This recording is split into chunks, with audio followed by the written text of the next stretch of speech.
Hello everyone. So now we are going to start our next topic, that is imperfection in solids.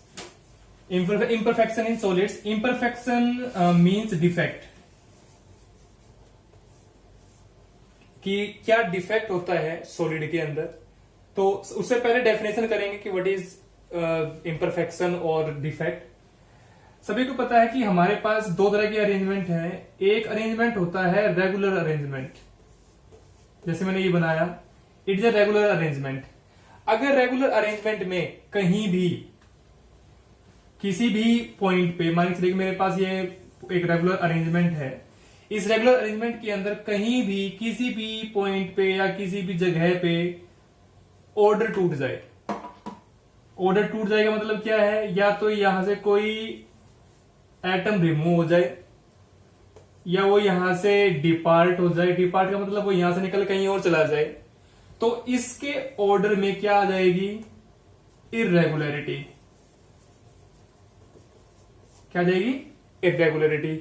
और इर्रेगुलरिटी आने का कारण ही या इर्रेगुलरिटी आना ही क्या कहलाता है, इम्परफेक्शन या फिर डिफेक्ट। कहने का मतलब, अगर मेरे पास कोई अरेंजमेंट, अगर हम डिफाइन करना चाहते तो कैसे डिफाइन करेंगे कि एनी डिपार्चर और removal of atoms from a perfectly ordered arrangement. मतलब एक परफेक्टली ऑर्डर्ड अरेंजमेंट मेरे पास था, उसके अंदर से डिपार्चर हो गया या कोई एटम रिमूव हो गया और जो ऑर्डर था वो क्या हो गया, डिसऑर्डर हो गया, उसको हम क्या कहते हैं, डिफेक्ट। ठीक है। जो ये डिफेक्ट है ये आपके दो तरीके के होते हैं, मैं उनको वन बाय वन डिस्कस करूंगा। डिफेक्ट्स और या imperfections, they are of two type. अभी मैं केवल फ्लो चार्ट बनाऊंगा, डिटेल में डिस्कस आहिस्ता आहिस्ता करूंगा या स्टेप बाय स्टेप करूंगा। अभी केवल फ्लो चार्ट समझे कि इसके अंदर हमें पढ़ना क्या क्या है। सबसे पहले हमें पढ़ना है इसके अंदर पॉइंट डिफेक्ट। तो इम्परफेक्शन और डिफेक्ट दो तरह का है। सबसे पहला कौन सा है, पॉइंट डिफेक्ट। दूसरा क्या है, लाइन डिफेक्ट। दे फर्दर डिवाइडेड, फर्दर इनके पार्ट्स है, बट आहिस्ता आहिस्ता चलेंगे। पॉइंट डिफेक्ट का मतलब क्या है, लाइन डिफेक्ट का मतलब क्या है। जैसे मैंने अभी आपको बताया कि मेरे पास कोई अरेंजमेंट है, ये मेरे पास अरेंजमेंट है और ये अरेंजमेंट रेगुलर अरेंजमेंट है या ऑर्डर्ड अरेंजमेंट है, एक प्रॉपर अरेंजमेंट है। पॉइंट डिफेक्ट का मतलब क्या है और लाइन डिफेक्ट का मतलब क्या है, दोनों इससे क्लियर हो जाएंगे। पॉइंट मींस एक पर्टिकुलर पॉइंट पे, लाइन मींस एक पर्टिकुलर लाइन में या एक रो में।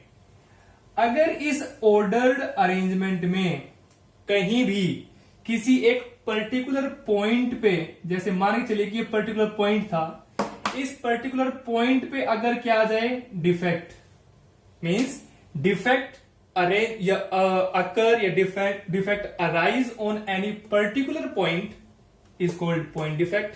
बट अगर एक पूरी लाइन में डिफेक्ट आ जाए, मतलब इस पूरी लाइन के अंदर ही ऑर्डर डिस्टर्ब हो जाए, तो ये क्या कहलाएगा, लाइन डिफेक्ट। मतलब defect in line, line defect. Defect as a particular point is called point defect. ठीक है। तो डेफिनेशन आप बना सकते हैं कि irregularity around a particular point, मतलब एक पॉइंट पे अगर, जैसे मैं कहा कि एक पॉइंट पे अगर इरेगुलरिटी आती है तो क्या कहलाता है, पॉइंट डिफेक्ट। बट अगर एक पर्टिकुलर रो के अंदर अगर इरेगुलरिटी आती है तो क्या कहलाता है, लाइन डिफेक्ट। ठीक है। होप की बात समझ में आ गई होगी कि पर्टिकुलर पॉइंट पे पॉइंट डिफेक्ट और एक पर्टिकुलर लाइन के अंदर, रो के अंदर क्या कहलाता है, लाइन डिफेक्ट। अब पॉइंट डिफेक्ट के भी फर्दर पार्ट्स हैं, ये तीन तरीके का होता है। और जो ये लाइन डिफेक्ट है ये, इसके भी फर्दर पार्ट है, ये भी दो तरीके का होता है। हालांकि it is not discuss in syllabus in detail, ये आपके सिलेबस में डिटेल में डिस्कस नहीं किया, केवल एक वर्ड दिया गया है लाइन डिफेक्ट क्या होता है। ठीक है। बट इसको पूरा डिटेल में डिस्कस किया गया है, पॉइंट डिफेक्ट को, इसके पार्ट, सब पार्ट, सब कुछ डिस्कस करेंगे।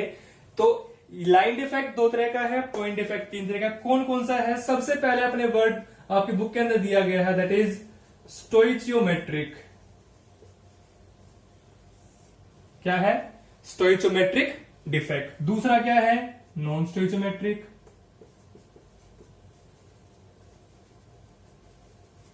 और तीसरा क्या है, इम्प्योरिटी।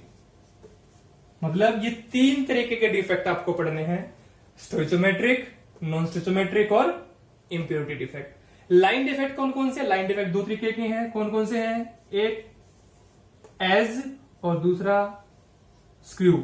एज डिसलोकेशन और स्क्रू डिसलोकेशन। ये आपकी एनसीईआरटी में नहीं मिलेंगे, बट आपको फिर भी याद रखने हैं कॉम्पिटेटिव एग्जाम के पॉइंट ऑफ व्यू से, स्क्रू और एज डिसलोकेशन। ठीक है। Stoichiometric, non stoichiometric and impurity, they are discuss in detail in your syllabus, और इनके सब पार्ट्स भी डिस्कस किए गए हैं, इनके अलग अलग नाम आपको बताए गए हैं, वो सारी चीज मैं डिस्कस करूंगा। ठीक है। स्टोइचोमेट्रिक के 2 और नाम दिए गए हैं। Stoichiometric defect is also called intrinsic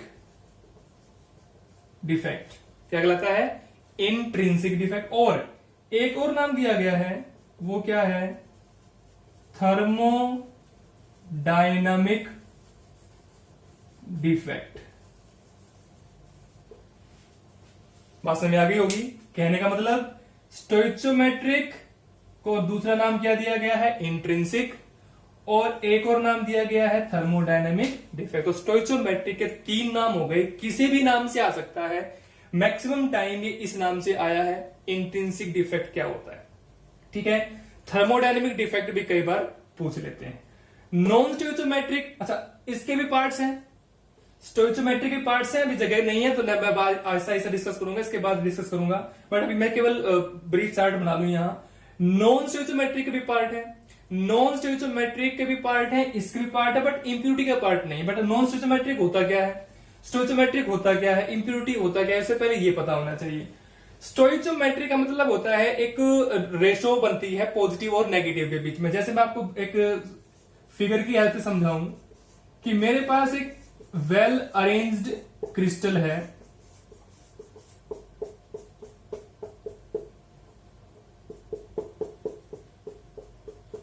ये मेरे पास कोई वेल अरेंज क्रिस्टल है, इसके अंदर यहां पॉजिटिव, यहां नेगेटिव, यहां पॉजिटिव, यहां नेगेटिव, मींस अल्टरनेट पोजीशन पे पॉजिटिव नेगेटिव आपके एलिमेंट, आपके आयन प्रेजेंट है।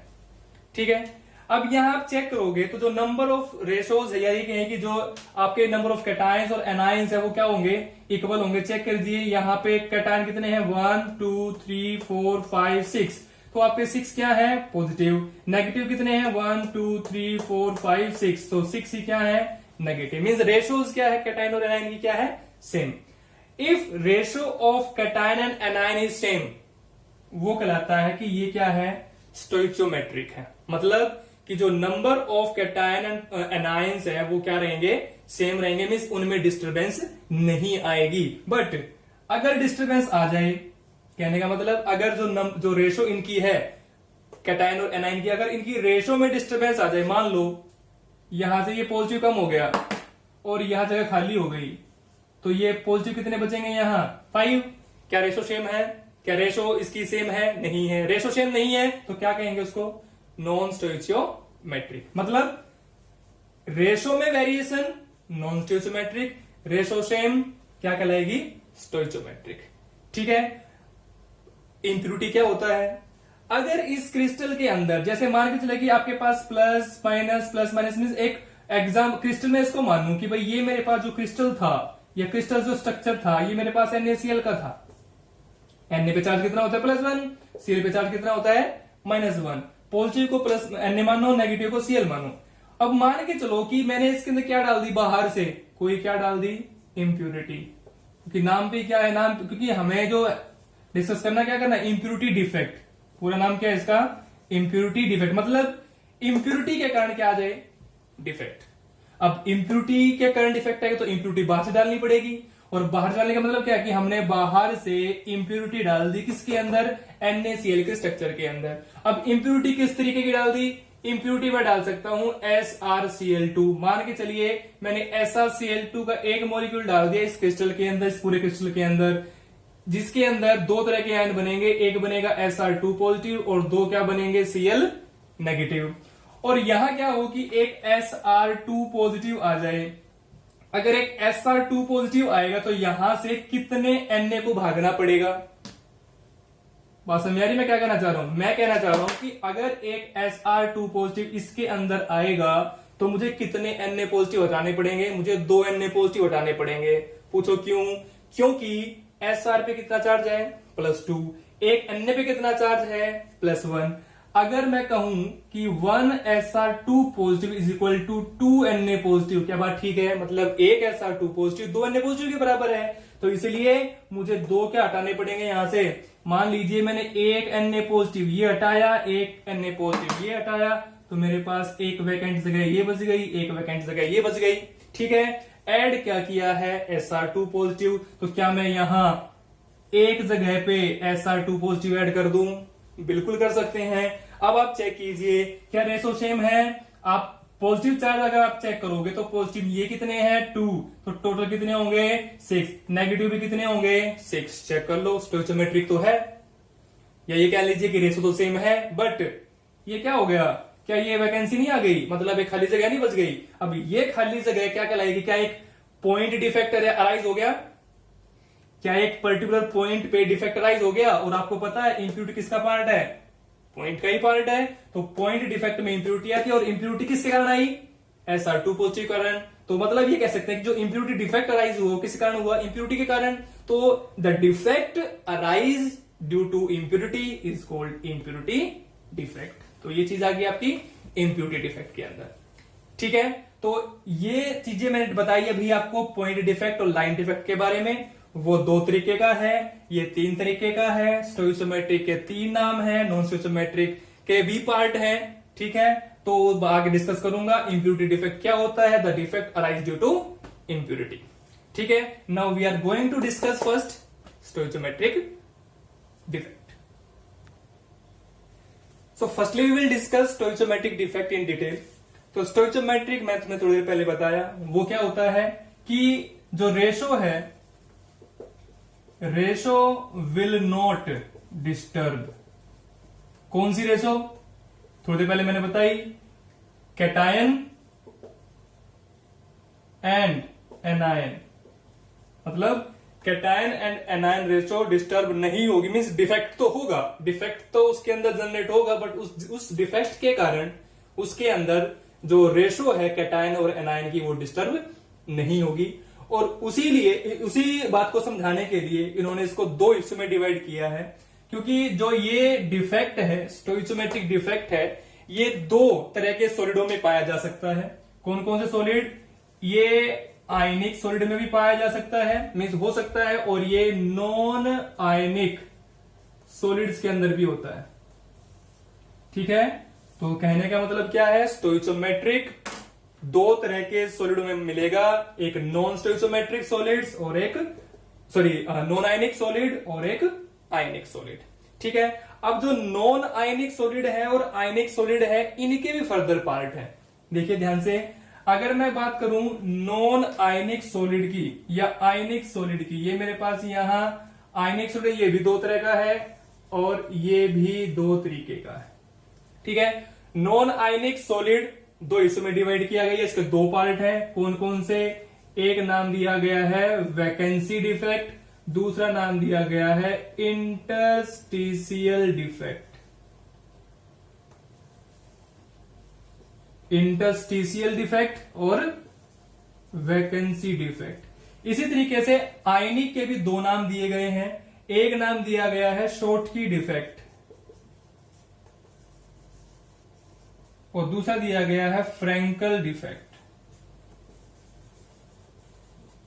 ध्यान देना, बड़ा ही इंपॉर्टेंट टॉपिक है, 100% एक क्वेश्चन आएगा बोर्ड एग्जाम में। ठीक है, अब वैकेंसी डिफेक्ट, शॉर्टकी डिफेक्ट क्या होता है, फ्रैंकल डिफेक्ट क्या होता है, वैकेंसी डिफेक्ट क्या होता है और इंटरस्टिशियल डिफेक्ट क्या होता है। पहले मैं बताऊंगा इंटरस्टिशियल, ताकि आपको थोड़ा सा इसको समझने में आसानी रहे। वैकेंसी डिफेक्ट और इंटरस्टिशियल डिफेक्ट को मैं एक फिगर बना रहा हूं दोनों के लिए। दोनों के अंदर फिगर से आपको चीजें जल्दी ही क्लियर हो जाएंगी कि क्या वैकेंसी डिफेक्ट होता है और क्या शॉर्टकी डिफेक्ट होता है।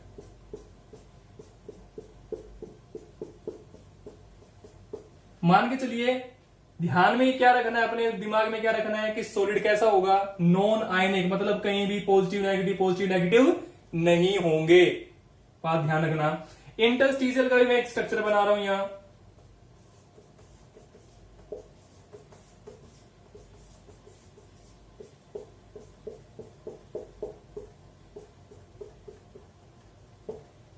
ठीक है, इसके अंदर भी कहीं भी पॉजिटिव नेगेटिव नहीं होंगे। ठीक है, नाम क्या इंडिकेट करता है? नाम इंडिकेट करता है वैकेंसी। वैकेंसी का मतलब जो भी यहां रखा गया है वो कहीं ना कहीं से गायब हो जाएगा। मान लो मेरे पास ये सारे क्या रखे हैं, मान ली मैंने सारे क्या रखे हैं, ये एटम रखे हैं। क्या रखे हैं? एटम रखे हैं, आयन नहीं रखे हैं। ध्यान रखना, मैं बार बार कह रहा हूं नॉन आयनिक है। नॉन आयनिक का मतलब ये एटम होंगे, ये आयन नहीं होंगे। ठीक है, एटम है मेरे पास सारे, और मैंने यहां से क्या किया, 2 एटम हटा दिए। अगर मैंने 2 एटम हटाए हैं तो उन एटम की जगह क्या हो जाएगी? खाली हो जाएगी। और अगर एटम की जगह खाली हो गई, चेक करना, क्या यहां वैकेंसी बन गई। और अगर वैकेंसी बनेगी तो डिफेक्ट का नाम क्या हो जाएगा? Vacancy defect. दूसरा क्या है? इंटरस्टीशियल। नाम ही बता रहा है कि इंटरस्टीशियल का मतलब क्या, बता भी दूं।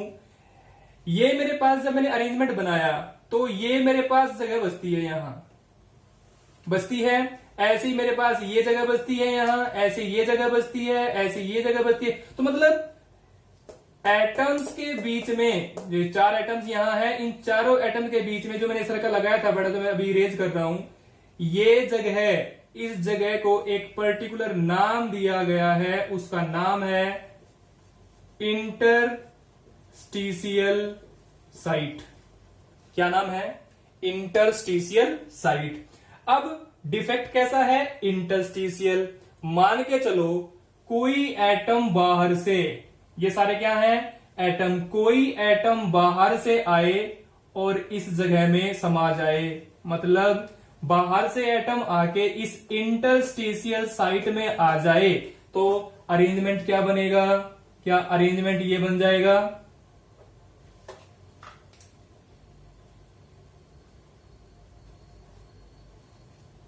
यस और नो? बिल्कुल बनेगा। अब बाहर से एटम आए हैं और वो रुके कहां है? इंटरस्टीशियल पे। दिमाग मन में क्वेश्चन आया होगा कि इंटरस्टीशियल पे क्यों रुके? भाई जगह ही यहां बची है और कहीं है ही नहीं।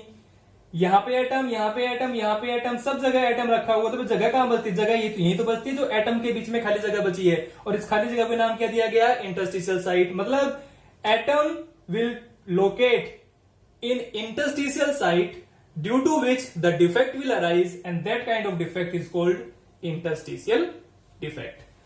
तो ये हो गया interstitial defect, ये हो गया आपका vacancy defect। दोनों के अंदर एक खास चीज ध्यान रखनी है कि ये क्वेश्चन कई बार पूछ लिया जाता है कि वैकेंसी डिफेक्ट और इंटरस्टिशियल डिफेक्ट के कारण इनकी डेंसिटी पे क्या इफेक्ट पड़ता है। अब खुद ही सोचना, अगर मैं इस केस के अंदर बात करूं तो इस केस के अंदर डेंसिटी पे क्या इफेक्ट पड़ेगा? एटम्स गए हैं कि आए हैं? गए हैं। एटम्स गए हैं तो कंसंट्रेशन कम हुई है। कंसंट्रेशन कम हुई है तो यहां पे डेंसिटी इंक्रीज की डिक्रीज? डिक्रीज। बट इस केस में क्या होगा? जितने खुद के थे वो तो थे ही, बाहर से 2 एटम और एक्स्ट्रा आए हैं तो कंसंट्रेशन क्या हुई है? इंक्रीज। अगर कंसंट्रेशन इंक्रीज हुई है तो डेंसिटी क्या होगी? इंक्रीज। इंटरस्टिशियल में डेंसिटी इंक्रीज और वैकेंसी में डेंसिटी डिक्रीज। अब इसके अलावा भी एक चीज कई बार क्वेश्चन बोर्ड एग्जाम में पूछा गया है वैकेंसी डिफेक्ट से रिलेटेड, कि वैकेंसी डिफेक्ट और कैसे हो सकता है। भाई ये तो बात हुई है कि वैकेंसी आई है, बट वैकेंसी आई कैसे होगी? ये क्वेश्चन कई बार पूछा जाता है, या कई बार वो एक नंबर में पूछ लेता है कि can vacancy arise, can vacancy defect या वैकेंसी डिफेक्ट जो है आपका, can vacancy defect arise due to heating? क्या वैकेंसी डिफेक्ट हीटिंग के कारण आ सकता है? बिल्कुल आ सकता है। ध्यान रखना, वैकेंसी डिफेक्ट जो है ये हीट करने के कारण डेवलप जनरेट हो सकता है। ठीक है, क्यों? जब आप इसको गर्म करोगे, मान के चलो कि मैंने यहां पे इसको गर्म करना स्टार्ट किया, तो आपको पता काइनेटिक एनर्जी इंक्रीज होगी। अगर काइनेटिक एनर्जी इंक्रीज होगी तो मॉलिक्यूल इधर उधर भागना स्टार्ट करेंगे, एटम इधर उधर भागना स्टार्ट करेंगे, और जब ये इधर उधर भागेंगे तो कुछ ऐसे भी होंगे जो बाउंड्री को क्रॉस कर जाएंगे, मतलब सिस्टम से बाहर हो जाएंगे। तो इसी कारण वैकेंसी डिफेक्ट अराइज हो सकता है अगर हम उसको क्या करें, हीट करें। बात समझ में आ गई? अब हम डिस्कस करेंगे आयनिक। ये क्या, किसके बारे में डिस्कस कर लिया? नॉन आयनिक के बारे में, जिसमें हमने पढ़ा वैकेंसी डिफेक्ट, इंटरस्टिशियल डिफेक्ट। उसके अंदर हमने पढ़ा कि डेंसिटी डिक्रीज होती है और दो जगह वैकेंसी बन जाती है। इंटरस्टिशियल हमने पढ़ा, इंटरस्टिशियल साइट के अंदर बाहर से एक्स्ट्रा एटम्स आ जाते हैं जिसके कारण डेंसिटी इंक्रीज हो जाती है। ठीक है, now we are going to discuss Schottky defect. उसके लिए मुझे थोड़ा बोर्ड खाली चाहिए, तब तक आप इसको नोट कीजिए, we will discuss it later. Now after non ionic solid, next is ionic solid. तो आयनिक सॉलिड के मैं दो पार्ट आपको बताए थे वहां, one was Schottky defect, second was Frenkel defect. अब शॉर्ट की डिफेक्ट और फ्रेंकल डिफेक्ट क्या है, कौन कौन से इसके एग्जाम्पल हो सकते हैं, और एक क्वेश्चन भी बनता है यहां बड़ा इंटरेस्टिंग, को बताऊंगा क्या क्वेश्चन बनता है। ठीक है, सबसे पहले होते क्या है वो हमें डिस्कस करना है। इसके लिए एक ट्रिक मैंने बनाई है याद रखने के लिए। फर्स्ट लेटर क्या है? एस। ये क्या है? एफ। याद रखने का तरीका क्या है? एस का मतलब क्या है? Same number of ions. Ionic solid है तो आयंस प्रेजेंट होंगे, तो मैंने लिखा यहां एस का मतलब क्या हो गया? Same number of ions missing. But कहां से missing? From its lattice site. Structure बनाऊंगा मैं अभी, बट उससे पहले डेफिनेशन समझें। शॉर्ट की डिफेक्ट के अंदर सेम नंबर ऑफ आयंस। अब सेम नंबर ऑफ आयंस का मतलब क्या है? अगर एक कैटायन जाएगा तो एक एनायन जाएगा, अगर एक एनायन दो कैटायन जाएंगे तो दो एनायन जाएंगे। ठीक है, तो मतलब कैटायन और एनायन के सेम नंबर मिसिंग होंगे अपनी अपनी लेटिस्ट साइट से। ठीक है, दूसरे वर्ड पे आते हैं फ्रेंकल डिफेक्ट। इसका क्या मतलब है? इसका मतलब है फ्रेंकल। फ्रेंकल का मतलब, सॉरी, फ्रेंकल में पहला लेटर क्या है? एफ। एफ का मतलब फेंक दिया। एफ का मतलब क्या है? फेंक दिया। क्या फेंक दिया? कैटायन। कहां से? अपनी जगह से उठा के इंटरस्टिशियल में। बात समझ में आ गई होगी। एफ पहला लेटर क्या है? एफ। मैंने बताया एफ से फेंक दिया। क्या फेंक दिया? कैटायन। कहां से उठा के? अपनी जगह से उठा के इंटरस्टिशियल में फेंक दिया। तो इसका मतलब फेंक दिया cation from its site to कहां? Interstitial site. नोट कर लें, फ्रेंकल का एफ, एफ का मतलब फेंक दिया। क्या फेंक दिया? कैटायन। मैं पूरा लिख देता हूं, कैटायन फेंक दिया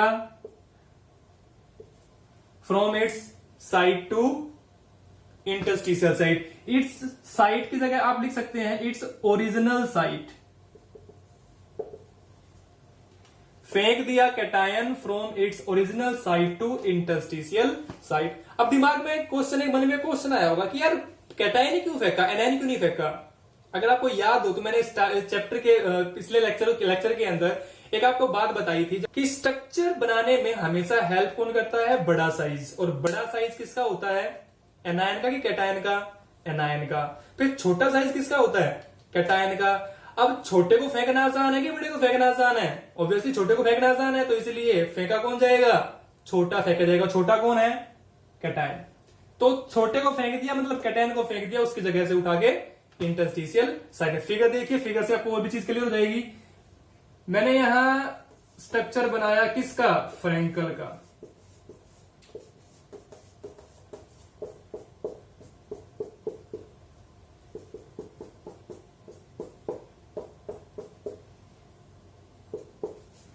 आयनिक है तो यहां पे one positive one negative, one positive one negative, negative positive negative positive, ये पॉजिटिव ये नेगेटिव, ये पॉजिटिव ये नेगेटिव। ध्यान रखना अल्टरनेट पोजीशन पे पॉजिटिव नेगेटिव आएंगे। अभी तो मैंने सारे लगाए हैं।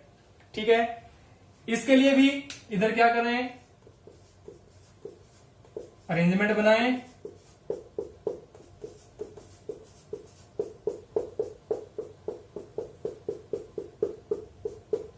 बन गया अरेंजमेंट। शॉर्ट की है मैंने यहां एक प्लस एक माइनस एक प्लस एक minus minus plus minus plus minus plus minus plus हो गया। अब जो कहा है जो समझाया गया है उसको प्रूव कर दीजिए, उसको उसके अंदर फिट कर दीजिए। मैंने कहा फेंक दिया cation from its original site to interstitial site. एक कैटायन का उठाओ, मैंने ये उठा लिया, यहां से उठा लिया। अगर मैंने कैटायन यहां से उठा लिया तो फिर यहां क्या हो गई, क्या वैकेंसी हो गई, बिल्कुल हो गई। इसको उठा के फेंक दिया कहां, इंटरस्टिशियल में, मान के चलो कि यहां आ गया। वैसे किसी में भी जा सकता है बट मैंने ये पड़ोस में डाल दिया इंटरस्टिशियल साइट में ही, ठीक है। यहां पे आइए, same number of ions missing, मतलब जितने कैटायन मिसिंग होंगे उतने ही एनायन मिसिंग होंगे। मान लीजिए मैंने यहां से ये क्या हटाया, कैटायन, वैकेंसी हो गई। ये क्या हटा दिया मैंने यहां से, एनायन, वैकेंसी हो गई। कितने कैटायन चले गए, 1। एक क्या गया है, एनायन, एक क्या गया है, कैटायन, मतलब एक प्लस गया है एक माइनस गया है, ठीक है। 1 प्लस 1 माइनस मिसिंग, मैंने लिखा है ना वर्ड यहां, missing. 1 plus 1 minus missing from its lattice site, अपनी अपनी लेटिस साइड से एक पॉजिटिव चला गया एक नेगेटिव चला गया। जरूरी नहीं कि एक एक ही जाएगा, 2 भी जा सकते हैं 3 भी जा सकते हैं, उसकी तो डिपेंड करता है कि आप कितने निकालना चाहते हैं, बट मकसद क्या है, सेम नंबर जाएगा। एस का मतलब क्या है, same number of ion missing, ठीक है। ये हो गया फ्रेंकल के अंदर, ये हो गया शॉर्टके के अंदर। अब फिर से एक बात सामने आती है कि डेंसिटी पे क्या फर्क पड़ेगा, चेक कर लीजिए। यहां 2 आयन चले गए, एक कैटायन चला गया एक एनायन चला गया, तो डेंसिटी क्या होगी, डेंसिटी डिक्रीज की इंक्रीज, डेंसिटी हो जाएगी डिक्रीज, क्योंकि कंसंट्रेशन क्या हो गई, कम। यहां लेटिस साइड से उठ के बीच में आ गया, क्या कोई बाहर निकला है, नहीं निकला है। सोच के बोलना, डेंसिटी इंक्रीज की डिक्रीज, कुछ भी नहीं, मतलब ना डिक्रीज ना इंक्रीज, क्या रहेगी, सेम। क्यों, चेक कर लो। क्या कोई पॉजिटिव बाहर गया, नहीं। क्या कोई बाहर से आया, नहीं। अरे भाई जगह तो बदली है। एक क्लास में 20 बच्चे अपने अपनी जगह पे बैठे हैं, मैंने एक बच्चे को उठा के दूसरे बेंच पे बिठा दिया, बच्चे तो 20 ही रहे, जस्ट क्या किया मैंने, उसकी पोजीशन चेंज की है, ठीक है। क्लास के अंदर 20 ही बच्चे हैं, बस मैंने एक बच्चे की एक बेंच से उठा के उसको दूसरे बेंच से बिठाया, तो उसकी क्या की है मैंने, पोजीशन चेंज की है। मैंने इसकी सीट यहां से यहां फिक्स कर दी कि भाई तुझे यहां बैठना है। इट मींस बच्चे उतने ही हैं, वॉल्यूम उतना ही कवर हुआ है, इसका मतलब डेंसिटी पे कोई फर्क नहीं पड़ेगा, इट विल रिमेन सेम, ठीक है। तो ये तो बात हो गई डेंसिटी की। अब इसके बाद एक चीज और सामने आती है, इस केस के अंदर, कौन से केस के अंदर, शॉर्ट की डिफेक्ट के अंदर, इसके अंदर जो मैंने नॉन आयनिक के अंदर पढ़े थे वैकेंसी और इंटरस्टिशियल, क्या उससे कुछ रिलेशन है, शॉर्ट की डिफेक्ट का क्या वैकेंसी और इंटरस्टिशियल से कोई रिलेशन है, बिल्कुल है। चेक करो, ये क्या हुई है यहां, वैकेंसी, ये भी क्या हुई है यहां, वैकेंसी। तो मैं क्या कह दूं कि शॉर्ट की डिफेक्ट जो है, शो वैकेंसी डिफेक्ट, मतलब जो शॉर्ट की डिफेक्ट है वो कौन सा डिफेक्ट शो करता है, वैकेंसी। वहां चेक करना एक बार, फ्रेंकल डिफेक्ट क्या शो करता है, ये क्या हो गई, ये हो गई वैकेंसी, बट ये क्या हो गया, ये हो गया इंटरस्टिशियल। मतलब कहने का ये है कि जो फ्रेंकल डिफेक्ट है, फ्रेंकल शो बोथ, ये दोनों शो करेगा, कौन कौन से, ये वैकेंसी भी शो करेगा एंड ये इंटरस्टिशियल भी शो करेगा। बात समझ में आ रही है, ये फ्रेंकल डिफेक्ट भी, ये वैकेंसी डिफेक्ट भी शो करेगा, इंटरस्टिशियल भी शो करेगा, बट ये केवल क्या शो करेगा, वैकेंसी डिफेक्ट शो करेगा, ठीक है। अब बड़ा ही इंपॉर्टेंट क्वेश्चन जो बनता है वो सुनिए ध्यान से, एग्जाम्पल पूछे जाते हैं किसके, शॉर्ट की डिफेक्ट के। शॉर्ट की क्या एग्जाम्पल बताइए, NaCl, KCl, AgBr, CSCl। Frenkel के एग्जाम्पल बताइए, ZnS, AgCl, AgBr, AgI। दिमाग में क्वेश्चन आया होगा, घंटी बजी होगी, घंटी क्या बजी होगी कि एक ऐसा है जो यहां भी है और वहां भी है, चेक करो कौन सा है।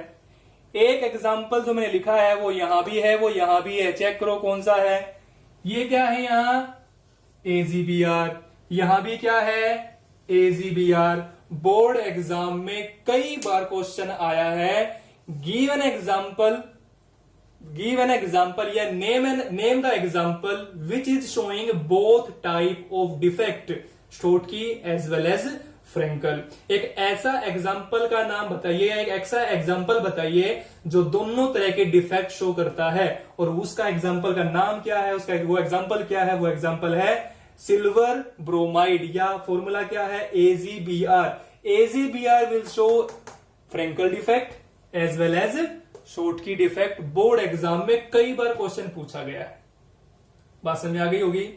तो ये चीज बड़े ही तौर पे बड़ी अच्छे से ध्यान रखनी है कि AGBR is that example which is showing both type of defect, that is Schottky as well as Frenkel defect. ठीक है, so that is all about Frenkel defect and Schottky defect. Next we will discuss non-stoichiometric or impurity defect in detail.